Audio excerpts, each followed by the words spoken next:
Hi, welcome back. Today we are going to add the line of sight and the range limit to our card game. As we say in previous video, basically we just implemented the range attack, but we didn't have limited it to follow the range limit of the card because we had that value, so we need to follow it. And if you remember, we say that we want to limit not only for the distance but also for the minimum attack, that is minimum 2 tiles. This because if it's only 1 tile of distance, the robot need to attack with melee. So just quickly a summary of what I've done in the meantime. I created, as you can see, a new robot here, and if you want to copy the information of this new robot Zorek, yeah, there are all the data.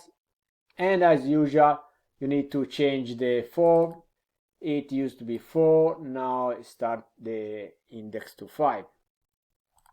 That is because to create, the fake robots until we have created them. So this was just little things I've done in the meantime before starting to create the game. So let's start with our game. And first of all, we go to select the selector, and we add the new behavior. We add the new behavior that is called line of sight. That is this one here. Now, with line of sight, basically we track a straight line from the origin of the image and goes to check the origin of the target image. So in our case, we are going to put the selector when we click on our cards in the battlefield on top of the card that is selected, and then from that point then we can check if the card we selected, or that is our card, has the straight line of sight with a target card that is the one we did in the previous video with double click of the mouse. So first of all, we need to make sure that we are selecting the right card to attack. Text to the selector, we check if there is a line of sight, then we check if in case we have a line of sight, if the enemy is within range, and then we check if the enemy is not too close. So you need to do all these things here. Line of sights have some setting here for the behavior. The default one is solid, or otherwise you can do custom. You can decide which object or sprites stop the line of sight of this card here in this case, or this selector in this case, of this object. With custom, you need to define in the code which object stop the line of sight. In our case, it's fine as it is, solid. Range 10,000, it's quite a lot because our battlefield is small, but since it's turn-based, we don't care much. It's not going to influence much our resources. Corner view is 360 degrees view. It's fine for us because we want that our card can attack in all direction. You might want to change this, depends on the game you're creating. For example, if you create a top-down shooter, you can limit this to 90 degrees, 180, depends on the angle where the sprite is aiming to.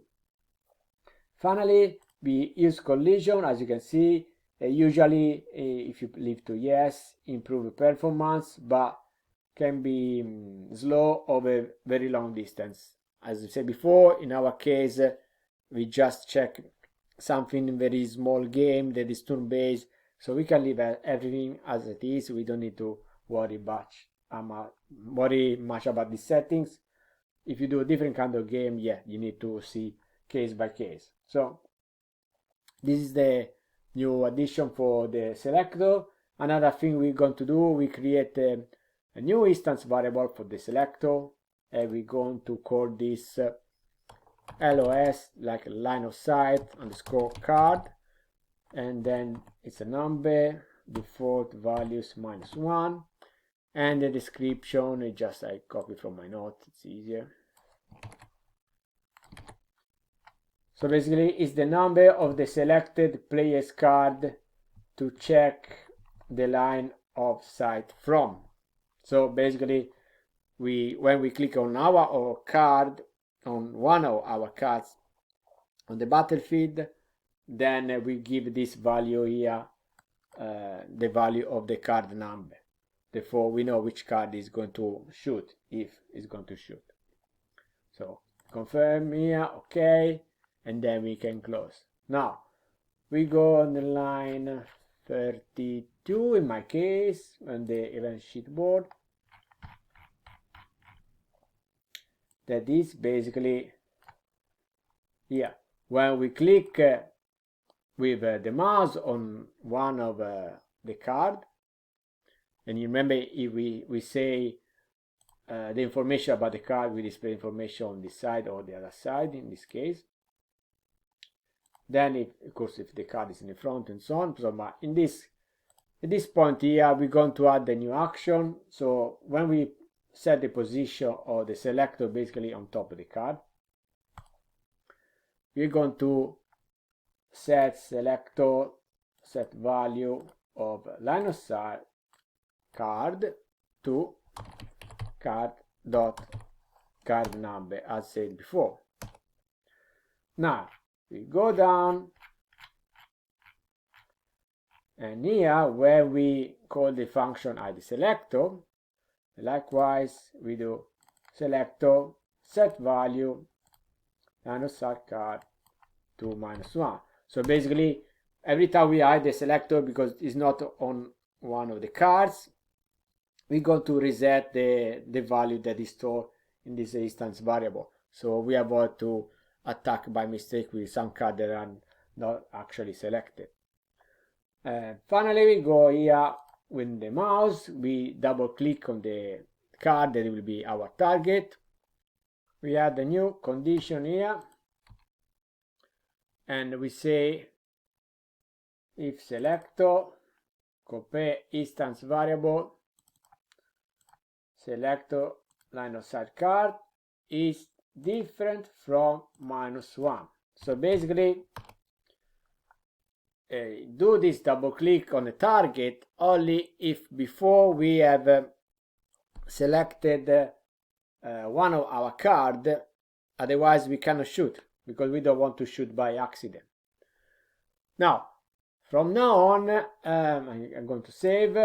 I'm going to do two different ways to do this next steps, how to add obstacles like a building. This because with construct 2 let's take a little bit more time compared to construct 3 that has a different option to do it. You can still use the construct 2 method.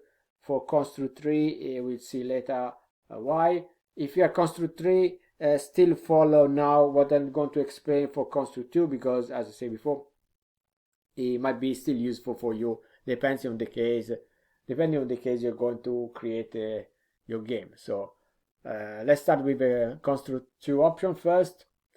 So we create a new layer between selector and board, and then we rename obstacles. Okay, now we're going to block, so lock all the other layers. Today, sorry, I'm not going to say too many wrong words. And after we block all this, we're going to clone the time map. Right click, clone, and then rename in time map obstacles. Okay, this why? This because we're going to give the solid behavior to the time map. So if I want to say that the time map is solid, all the time map will be solid, and therefore we need to differentiate which tiles are actually blocking the line of sight and which one no. So all the tiles here, they are part of the if I go, they're part of the ground,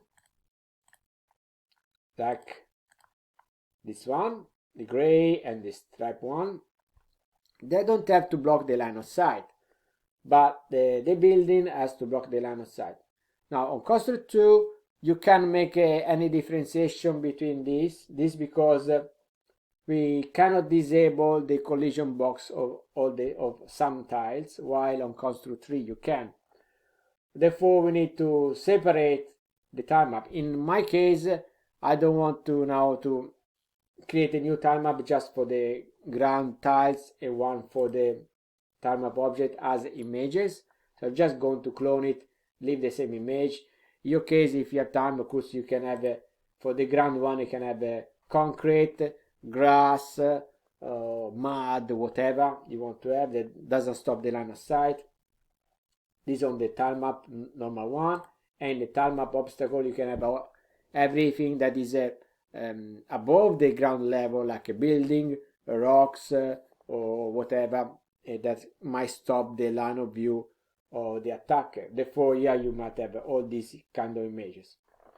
So this was why I'm going to do this, and then I'm not going to give the solid behavior to this ground tile map, but I will give it to the one with the obstacles. So if there is one of these images draw here as a tile, so it's not blank, it means that that tile is an obstacle. If it's blank instead, basically there is no tile there, and therefore it's not going to be an obstacle for our game. But just let's have a look at how we do it so it's easy to understand. So first of all, we need to bring this tile map in the game. So we drag it here. Now to make sure that we understand where it is, I just hide the border layer. And now I can see this obstacle layer. I have the tile map obstacle in the layer obstacle. So first thing I have to do is I have to copy the dimension of the tile map to make the same area. And then go back tile map object, obstacles, go on the position and the size. I copy as well. So now we have the same position, same size. Now they are exactly one on top of each other, as you can see. So this is tile map obstacles for this selection, and still matching perfectly the other tile map. So therefore they are aligned as rows and columns. That is very important for our coordinates, otherwise the game will be messed up. Another thing we have to do, since when we clone this object, it uses the default tile dimension, that is 32 by 32, and then we use instead 96 by 96 for our game. So we need to go to change this to 96 by 96. Otherwise, as you can see here, there are 32 by 32 too small squares. And now we will have good size as the other timer.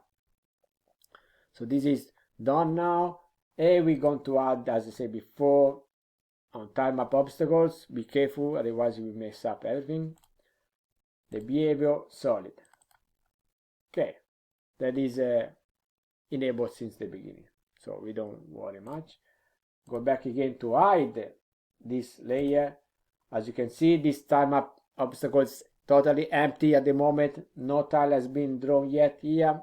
Therefore, nothing is solid at the moment on this tile map. If I'm going to draw one of these here, this tile only will be solid. So that's the difference. What we're going to do now is when we create this building, we create only the buildings on this tile map, and therefore only those buildings will be the obstacles for the line of sight.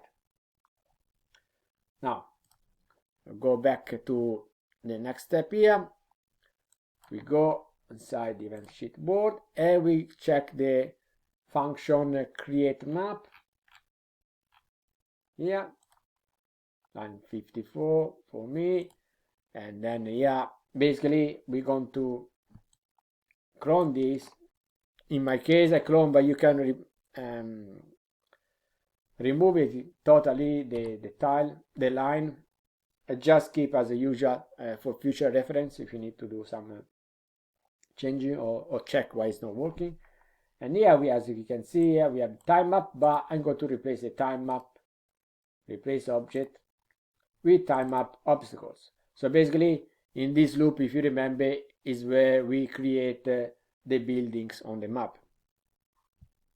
So therefore, we want to create the buildings in the correct time map, not on the basic one, but the one of the obstacles. Now, let's make a quick test.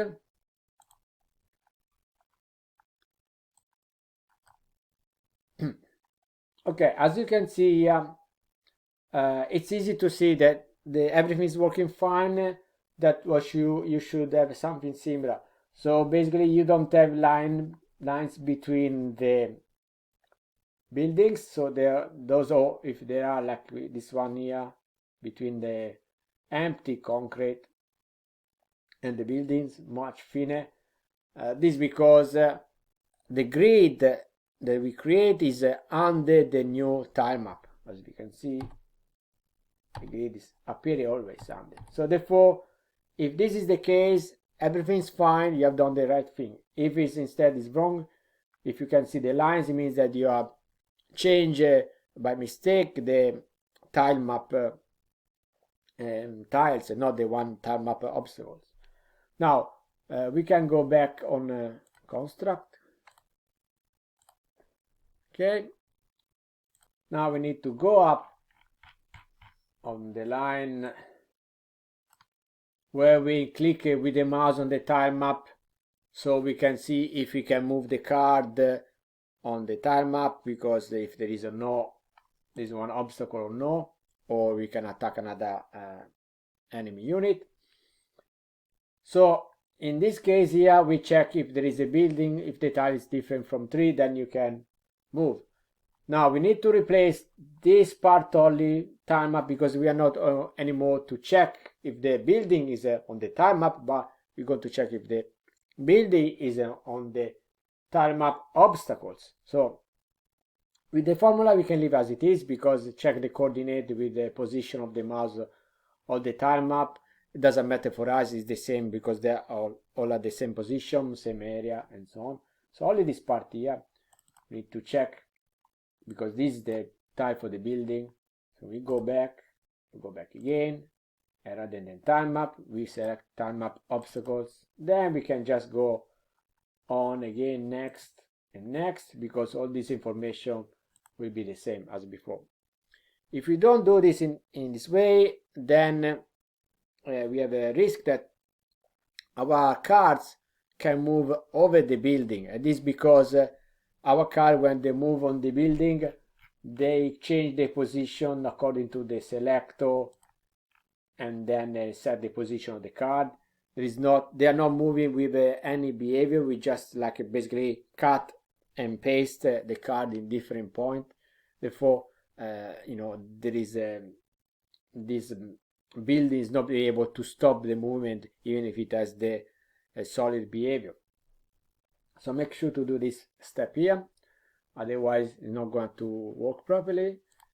And then here we're going to create a just temporary new sprite.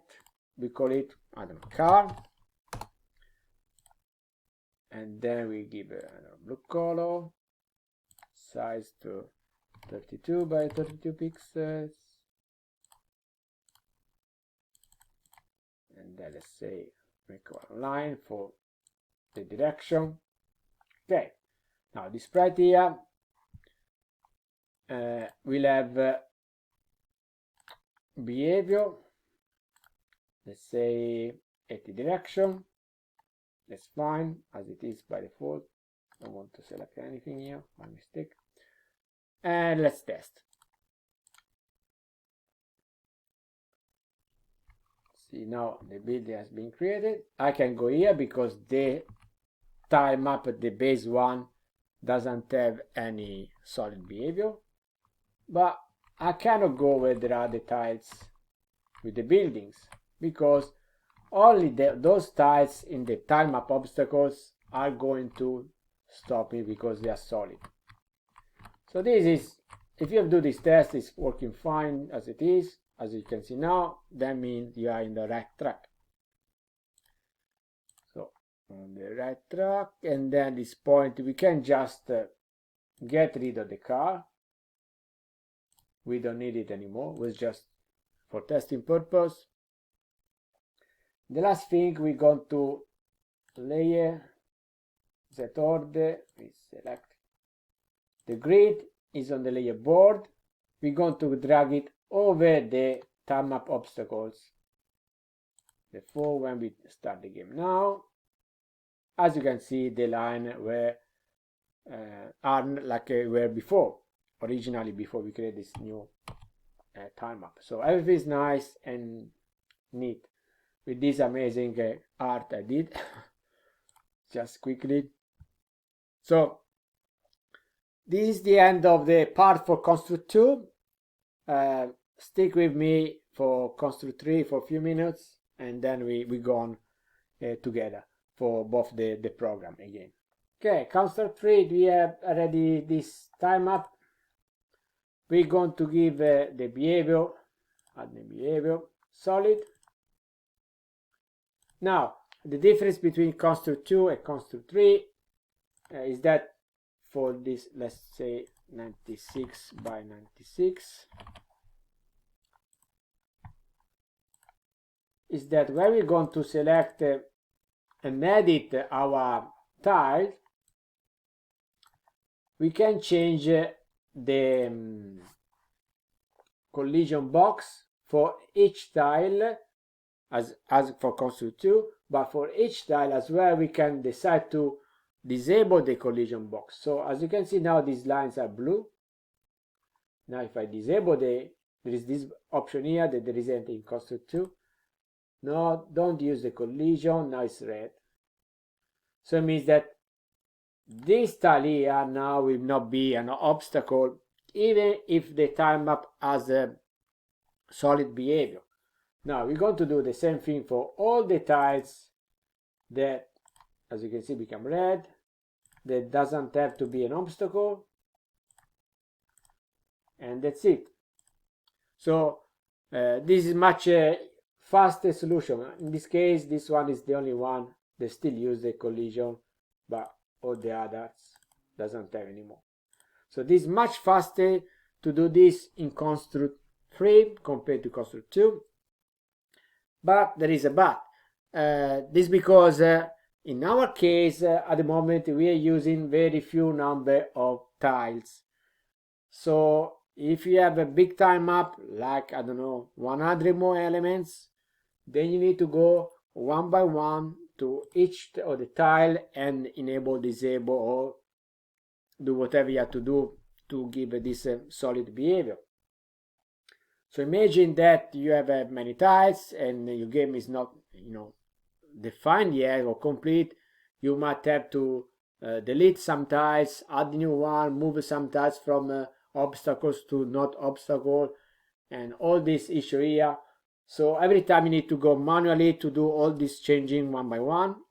And in that case, it might be a better solution to apply the same solution we use for Construct 2, even if you have Construct 3. So you create a different layer and you make a different tile map. In the other tile map you add only the obstacles, and all those tiles will be automatically obstacles. You don't need to select one by one which one is obstacle.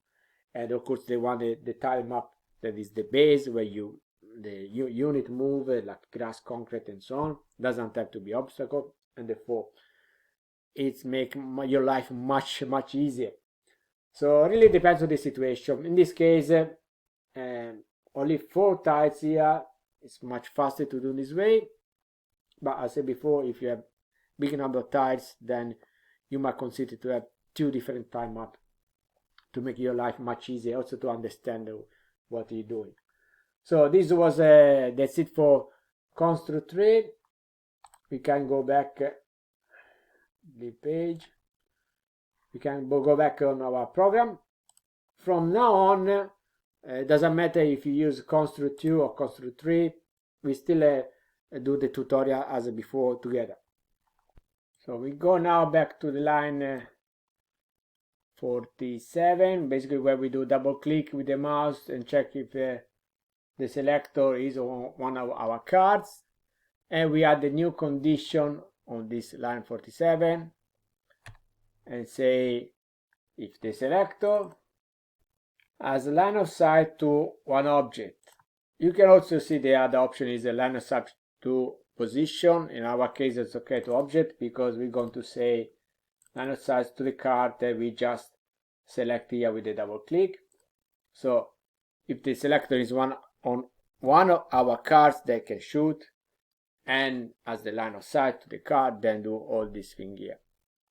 And we just do a quick test.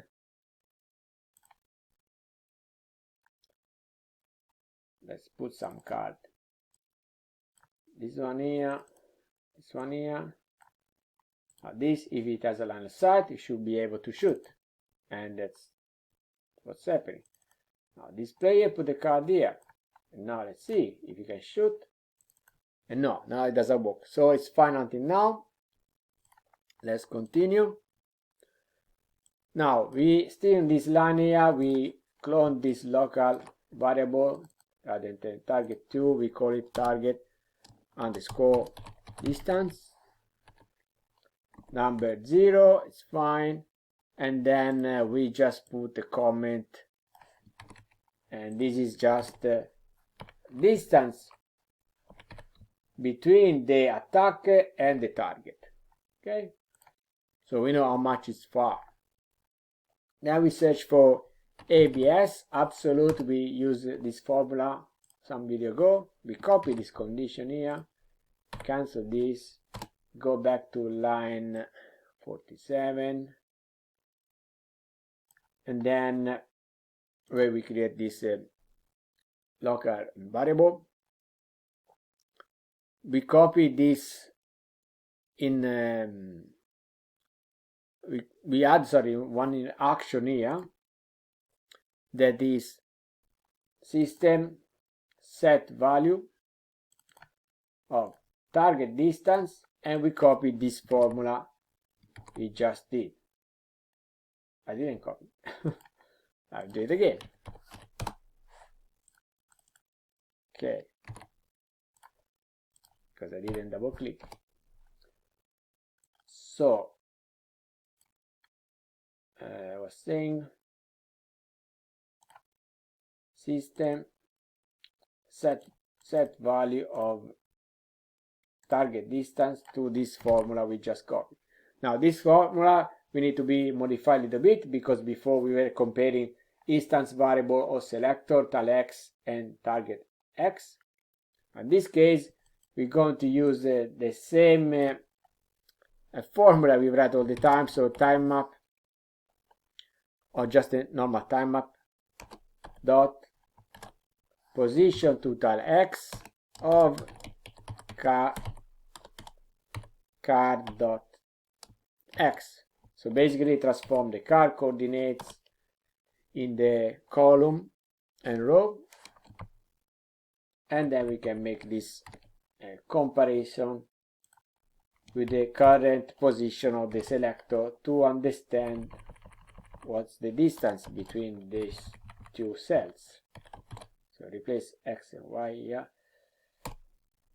Okay, so now we have target distance as this value that is counting how many tiles there are between the attacker and the target. And now still on this group here, we need to add a new condition, and we say card compare instance variable range if it's greater or equals to target distance. So basically, if the card is within, the target is within a range, yes, do the attack. But it's not only this, we need to add another condition as well. And in this case we do system compare instance variable, compare variable, that is target distance, if this is greater than 1, because if it's 1 it means that it's in melee, and we don't want to shoot in melee, we need to do melee attack. So basically here we check if there is a line of sight, then if there is enough reach to attack the target, basically if the target is within reach, and if the target is not too close, because if it's too close we can use the range attack where we need to use melee attack.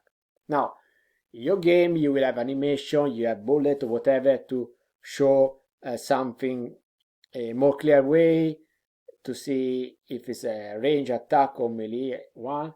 In this game it's just showing how the code works, so I haven't done too many details. Therefore we need to have some visual feedback for this, and we're going to add basically on the function attack, we're going to add some information here that says if the attack is a melee attack or otherwise no. So we add in front melee attack, then we new line, and then we specify if it's attack roll, blah blah blah. In this case for the melee. For the range we do the same, but rather than melee we write range, so we know which one is the attack that has been performed. Now we save and test. And by the way, I take the chance once again to say thank you to everyone that supports me on Patreon, that helped me to create these videos. And if you want to join me on Patreon, there are different tiers where you can get many benefits, so have a look in the link in the description. Your scores as usual. If you enjoy this video, if you like how this is a new card, please click like, subscribe to the channel, and you give me a big favor as usual if you can share this video around. Now we're going to do a little bit of test here. So I just try to find the optimal condition to show what I want to do.